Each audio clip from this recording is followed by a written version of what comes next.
Okay,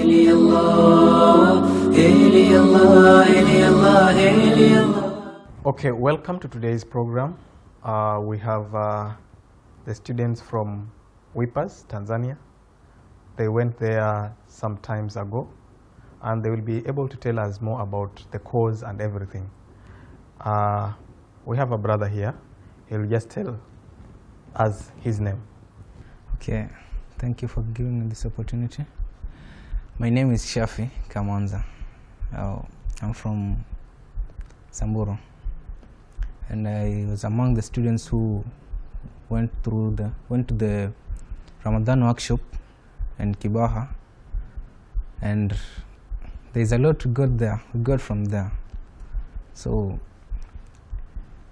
I'd like to share them if possible, so you can guide me. Okay. So first of all, how was the trip when you were going there? The trip was actually, it was cool. We had some challenges because we had to reach there late. We reached at around 8, 9 there. Okay. On the way, there were some of the passengers, their properties got stolen, so they had to report to the police. So we had to stay somewhere, the police station, like for 3 hours, and that was the delay. Yeah. So at last you arrived there safely? We arrived there safely. We got a warm welcome. Yeah, they treated us very well, alhamdulillah. Okay, so when you reached there, you immediately went to class, or maybe the next day, or? We reached there, we got welcomed. They took us to the dormitories. We went there, we had some rest because it was late. They served us with food, alhamdulillah. Yeah, the place they gave us, at least it was cool. Yeah, the environment is cool. And then how were the lessons now? Now the lessons, I think we were the first people to reach there among all the guests who were invited. So there are some students coming from other countries like South Africa, Rwanda. They hadn't reached there. So the classes were to start the next day, but due to that reason, the classes were to be pushed forward up to the next week. So we stayed there for a week doing nothing. Wow. So what were you doing at those just a whole 1 week? No, you just go to the library and keep yourself busy. Yeah, you read. There are so many books. Alhamdulillah, they have a good library there. So because maybe the sisters, they started their lessons earlier than us, because the courses were offered in 2 ways. So you had to choose. There was a class which the courses were offered in Kiswahili language, and there is a class in which the courses were offered in English language only. So so myself and my brother there, we went to the English class. So the sisters went to the Kiswahili class because their number was a little bit good, because the next day there are some other girls from Tanzania came, so they were at least a big number. So their classes commenced earlier than ours. We had to stay for a whole week. We waited for other guests. So they came. The guests from Rwanda were not many, because people from South Africa didn't come because of the fares were high. So we had to, in a class we were about 12 of them. Yeah, it was just a class of 12. Okay. A very cool class. I enjoyed, at least, alhamdulillah. Hopefully you made a lot of friends there. Yeah, a lot. That's my hobby. Okay. Yeah. So what is the one subject that maybe you liked most? The subject that I liked the most, it was about the study of God, theology. It is a bit challenging, but it's interesting. It was interesting to me, yeah, because you get to know different arguments to prove that God exists, God and his essence exists. Now, I don't have any doubt about that. Yeah, I know. I think I gained a lot through that. I got convinced to shift my career, because you see, everything now in this world, whatever or let's say, if you wish to do medicine, if you wish to do engineering, you will study, but at the end, all those studies, they link you to God. So you see, I saw that there is no difference. You used a long way, and at the end you just come at the same point. And instead you just the shorter road. Use the shorter and just go direct. Yeah. So now you are like anticipating to be like. Yeah, I want to, if I get a chance to study philosophy and mysticism. Mm-hmm. Yeah. Mysticism. I just explain me about mysticism. Maybe I. Mysticism. These mystics, these are people who they look into information. These are qualified people. Okay. Yeah, they look into information and arguments for themselves, so that they can different arguments to prove, to give evidences on something. Okay. Because I remember when you came here, you had a very big question. Was it answered? Yeah, it was answered. Okay, for the benefit of the viewers, the question was about justice of God. Yeah. So I think maybe you can explain more your question first, and then how you got the answer. The question was like this. I was questioning God's justice, and unfortunately, and good enough, I got there. The second day, I asked the same question, and I got an answer, very convincing one, and I will never ask such a question again. Okay. Yeah. There's a certain Iranian sheikh. No, he's called Sheikh Rastifa. Okay. Yeah. I asked him the same question. Then he laughed. He looked at me, then laughed. Then he told me, meet me in 15 minutes time. We'll discuss that issue. Yeah, I waited 15 minutes, then I went there, I met him. So I was telling him that I'm questioning God's justice in such a manner that, you see, we know that God is all-knowing. He knows that before he does something, he knows that this thing is going to be like this. It's going to be like this. Now, why is he creating people? And he knows that these people are going to be chaotic. They're going to be sinners.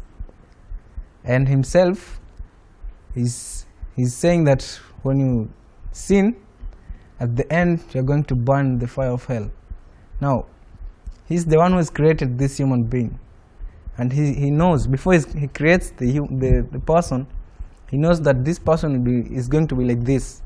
And then, at the end, the same God is punishing this person. Then how is the justice there? Mm-hmm. Then, this sheikh gave me an answer. He gave me a story first.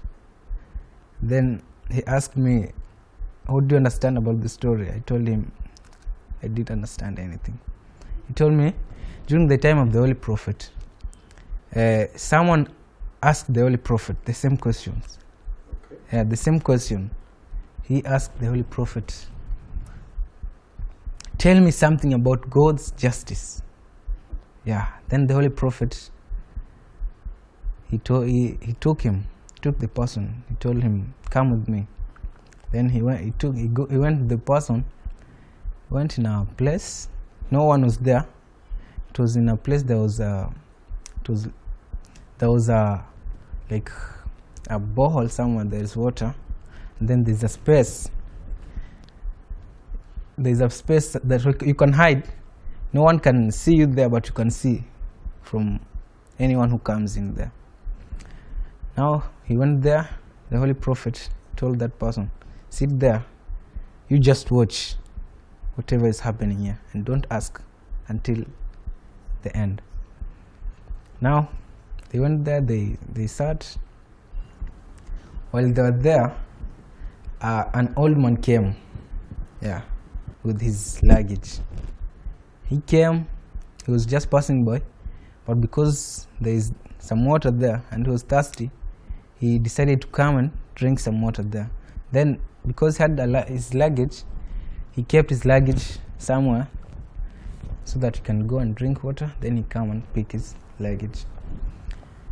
Now the old man went, kept his luggage. He went and drank the water. So as he was drinking that water, another person came, was passing by. He saw that luggage there. Then he looked around, couldn't see anyone. Now he said, you see, Nafsil Ammara Bisoy. Yeah. Now he decided to, he said that no, that person cannot see me. Let me take this. Okay, that person took that luggage and went away with it. That man finished drinking the water, got satisfied. He came back and found that his luggage is not there. While he was wandering around, another person came. When another person came, this man, because there was no one there, this man, of course, he thought that that person was the one who was taking his luggage. Oh, yeah, that person. Mm-hmm.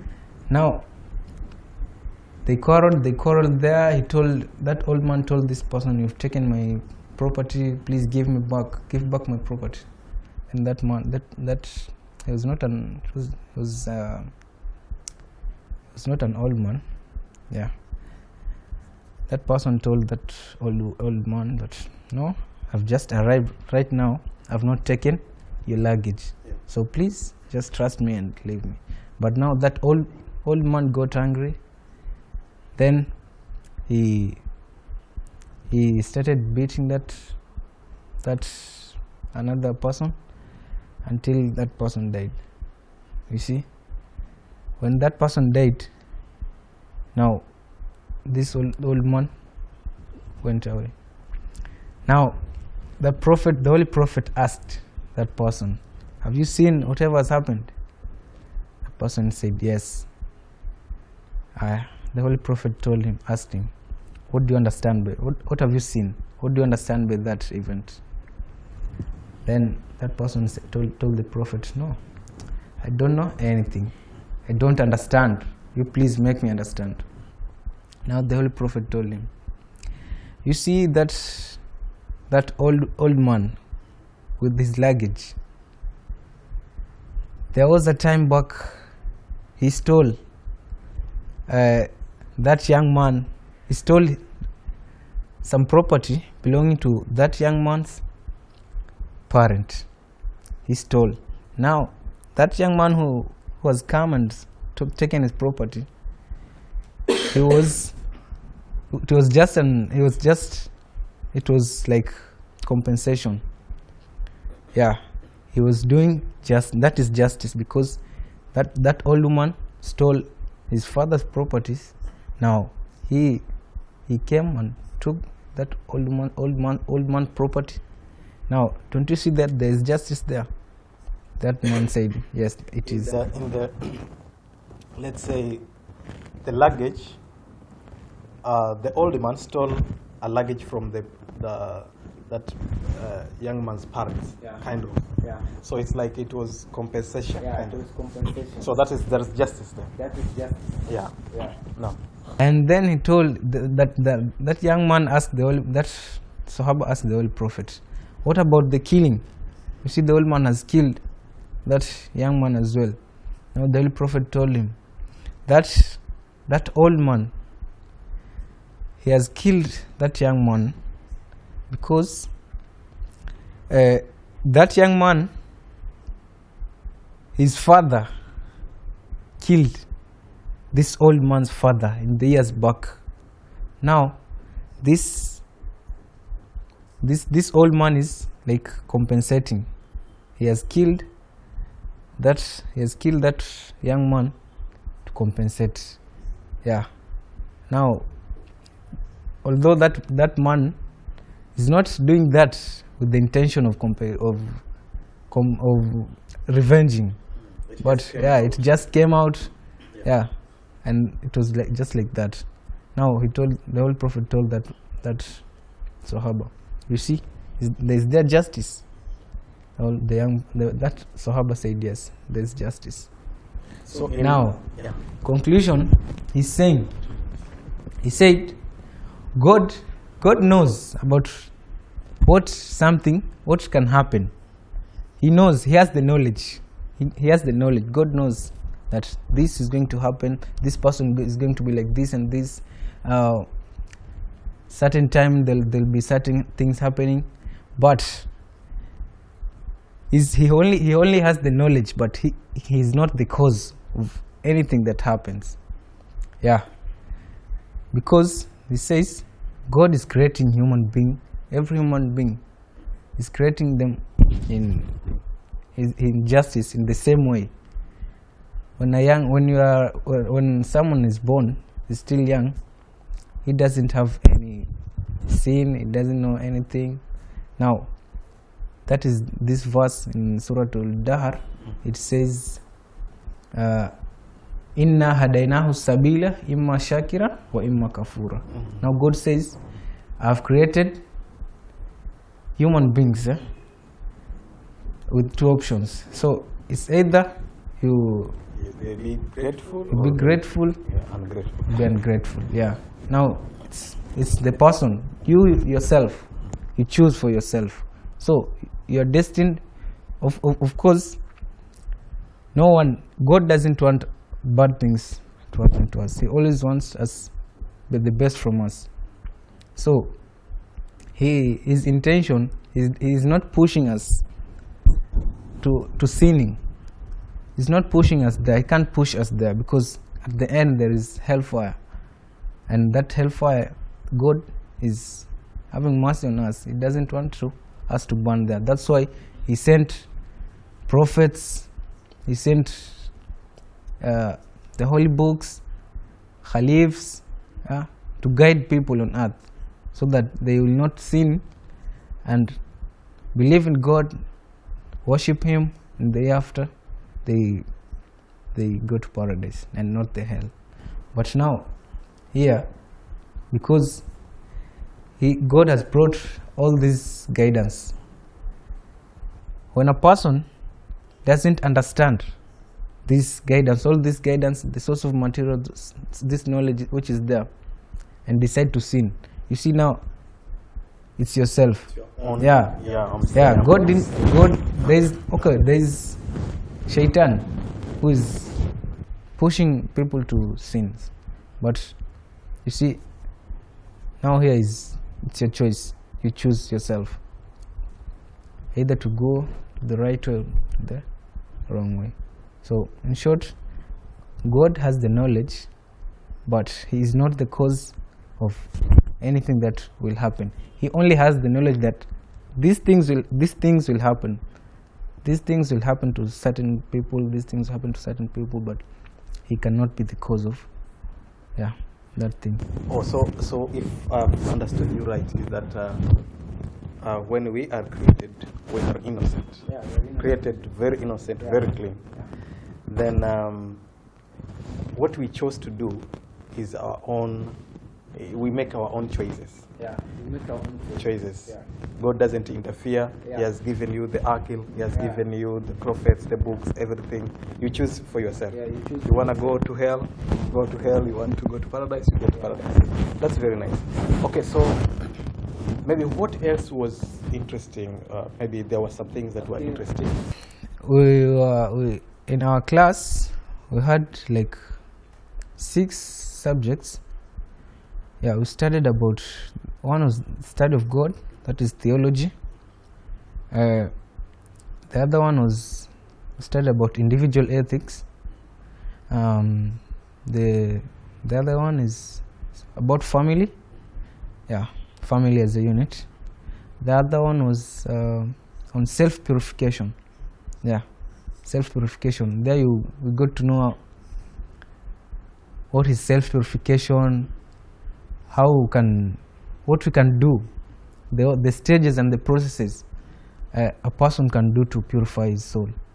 Yeah, there we go to deep into that. Okay. Yeah. Like just briefly, like what do you do? Maybe the self-purification. Self-purification, first you need self-recognition first. Yeah, you need self-recognition. Kind of self-awareness. Yeah, self-awareness. You know yourself first. You know yourself. That is the first thing. Now, there are like 3 approaches to self-purification. Some let's say some mystics or the philosophers, they graded this into 3 ways, just like to compare. They are first thing with the soul. There's this, you say, combat with oneself. Yeah, this is the battle. The battle the nafsi. Yeah. The battle of nafsi. Kind of fight with your nafs. Not to do bad. Not to do bad. Yeah, to guide yourself. You see, we human beings, we are insan. We are created. We are forgetful.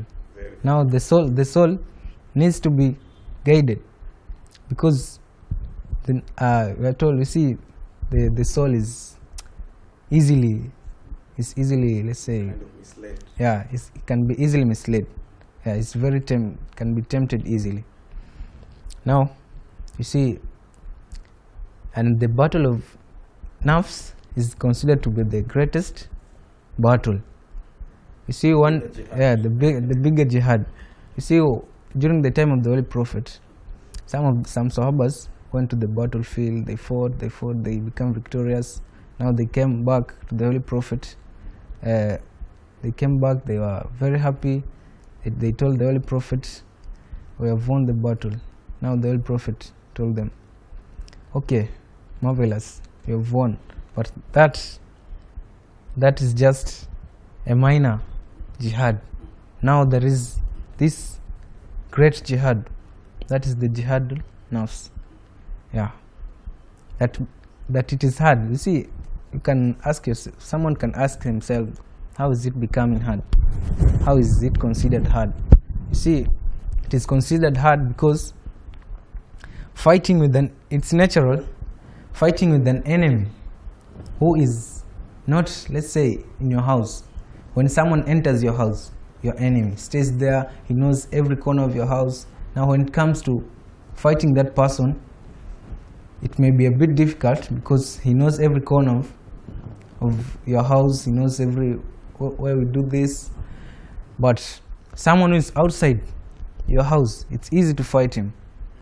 Yeah, it's easy to fight him. And yeah, because kind of you know better where to hide. You know better where the rungu is. Yeah. Now that one is compared to the nafs. Okay. Yeah, the nafs, when our nafs is, when you sin a lot, our nafs gets dirty. When the nafs gets dirty, so to purify it becomes a little bit hard. It's hard. Yeah, compared to when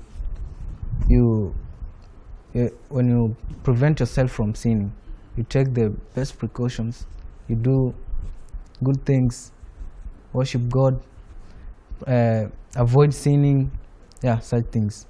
Now you see, the second approach is journey.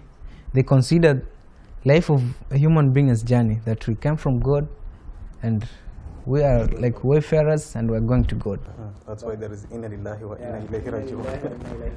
Yeah. So in this journey, it's like this, we are looking for passport, to reach God. Now we can reach God in 2 ways. You can reach God when God is happy with you, or God is not happy with you. Now in this journey, we need to prepare ourselves best. We need to do the best things we can, so that when we reach God, our souls are clean, Pure. pure. Yeah, our souls are purified. And there is another approach where it's medicine. They are trying to compare. Oh, medically. Yeah, medically. Wow. Yeah. They're trying to compare. Yeah, it's Coming up with some medical approaches to yeah, ensure that you purify yeah, you yourself. purify your heart. Wow. Yeah, they're comparing this soul like as a patient who is ill. Yeah, Yeah. because when someone is ill, he needs some kind of, medication. yeah. Now the soul can also, when it's dirty, it's considered to be ill. Now it needs some medication. Yeah, so when you use the best medicine, you're purifying your heart. When you use the wrong medicine, not following the doctor's prescriptions, like such things, you're not going to be cured. Yeah, and that's the same with the soul. It needs to be taken care of. I think it was a very wonderful thing because like it is broad and you've just told me very little. I know because there were so many subjects you've mentioned, and so many subjects, and you've just told me just a little bit of it. I think you learned a lot. But the one thing that I would want to maybe ask you that beside the classroom lessons, were there any other things that maybe you are doing outside class? Outside class, myself, you see, I like interacting. Yeah, outside class, I met so many people there, so many different people, socializing. I made friends. Even outside the classroom, there's something you learn for yourself. Yeah, there's something you learn because in that environment, there are not only Muslims there. There are Christians, so many different people there, different madhabs there.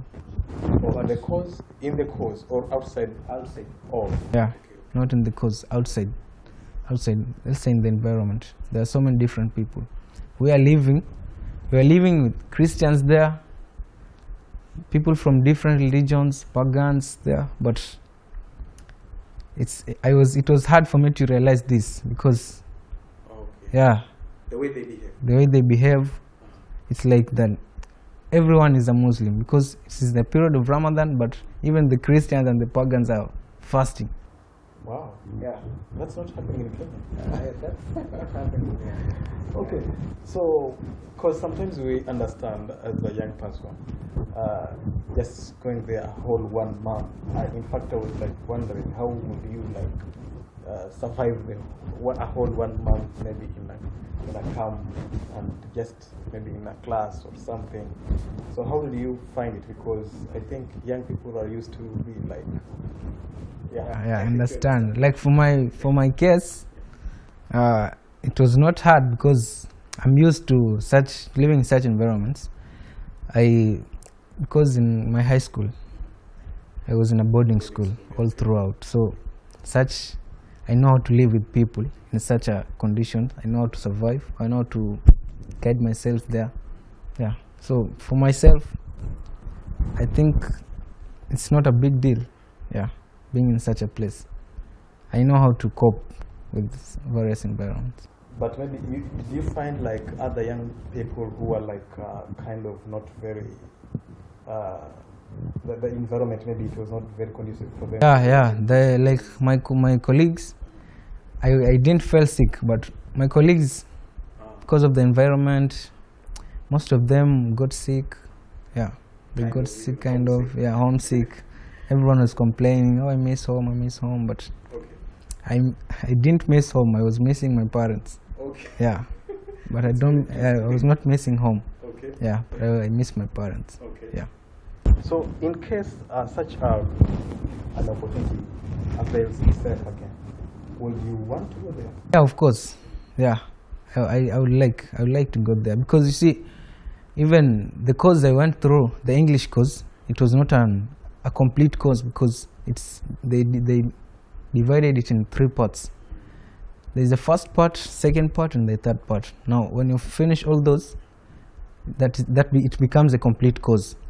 Now they were only offering the first part of it. Yeah. So it's like if you go there next year, then the other year, then you will complete. The second time and the third time. for that to be a complete course. I see. So, well, anything else or a message that you want to pass through to maybe to your fellow young people?